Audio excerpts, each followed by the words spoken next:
So, my brother, he is part of a group that organizes live role-playing adventures. And he asked me if I could do a costume for the villain of the last adventure, and I was interested. After some first designing, I was told that it should be a half-human, animal-person hybrid thing. And I decided to make a mask. And I decided to take you along with me because it's close to Halloween.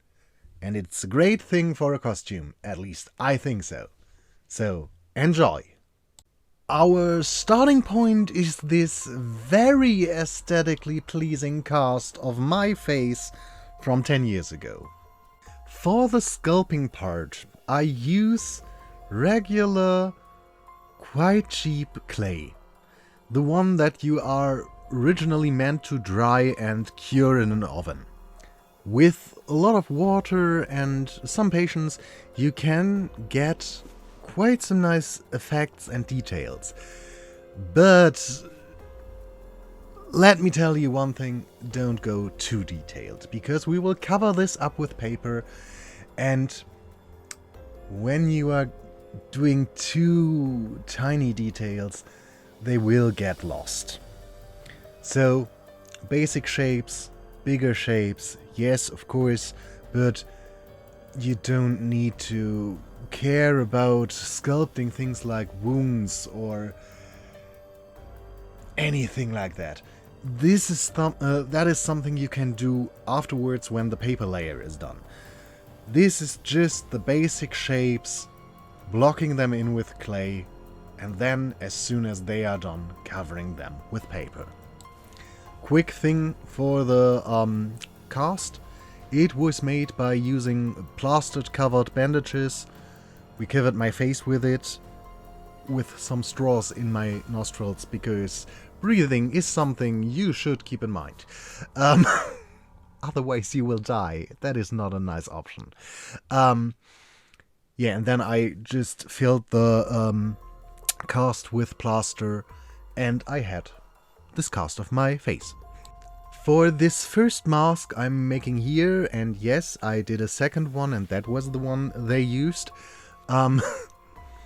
I originally thought I wanted to have the eyes of the mask on top of the forehead, so that the eyes of the wearer are not bothered by anything covering them. Wasn't the best look. It looked okay.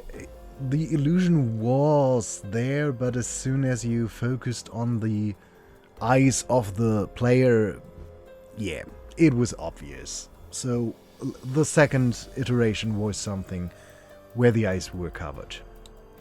And while you are sculpting, normally when you work with clay, you have to attach everything really secure, and you have to keep in mind that there is no air underneath any layers. You don't have to care about this. Just sculpt as you like, because this will never get cured. It's just the base.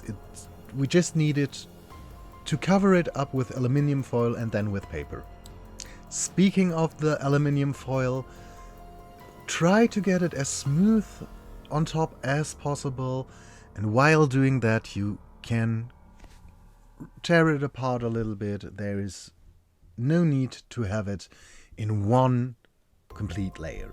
Now we cover our creation, and I did it with a paper that is glued, or that has glue at one side of it that is water activated. You can do it also with newspaper, paper, or crafting paper or stuff like that. I think you should make it wet and cover it with glue later.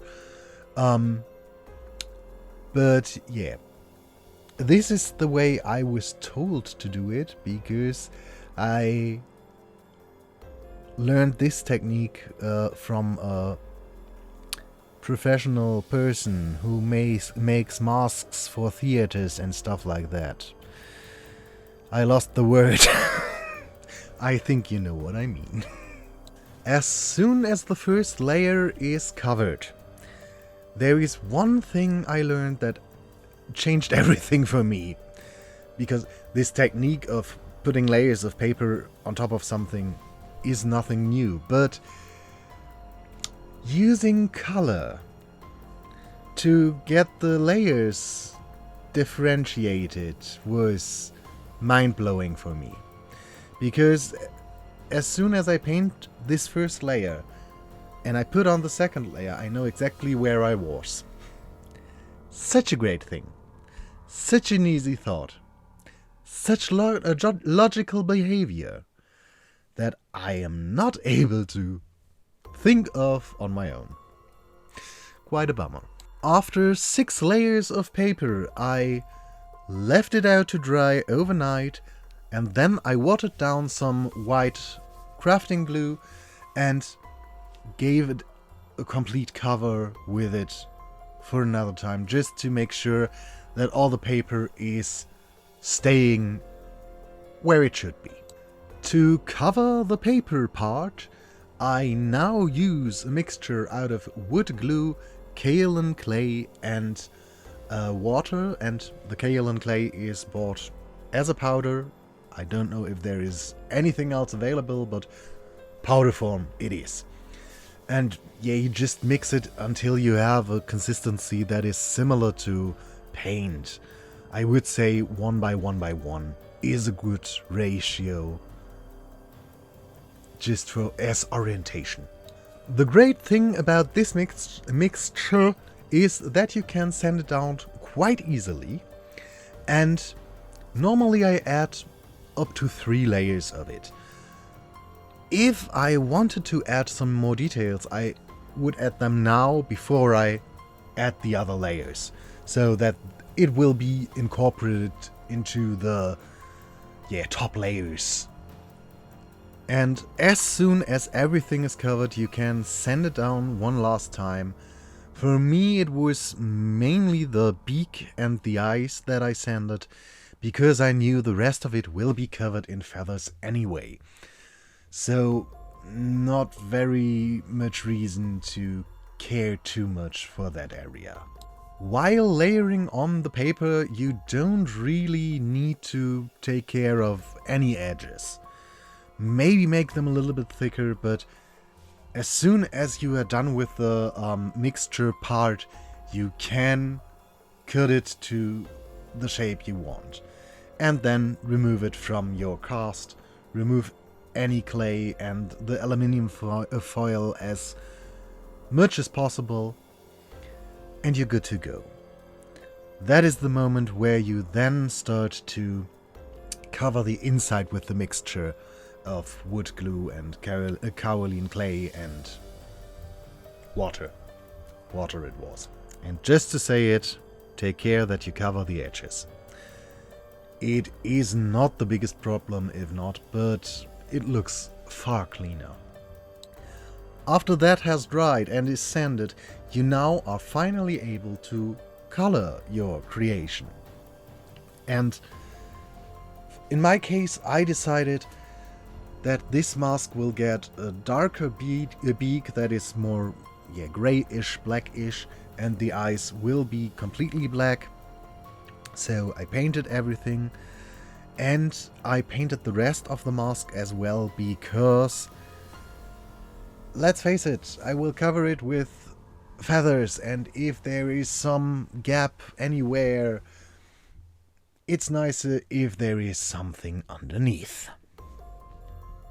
Because our goal was a creature that was part human, part animal, I decided, why not glue some hair onto the back of the head? And this had 2 benefits. First, it looked cool, because I used some hair and some dreads that I had laying around. And second, it kept the mask staying in place. There was nothing needed to keep it on the head. Of course, for security you can add it, especially when you move a lot with it, but it was not very necessary, which was quite funny to me. Before I attached the hair, I glazed the beak and the eyes, but you could also do it at this point. Before you attach the feathers, if you make something like me and you have to use feathers. Yeah, but with all the rows of feathers done and giving the mask a week to dry, which it wouldn't have needed, it was done and looked quite nice, I think.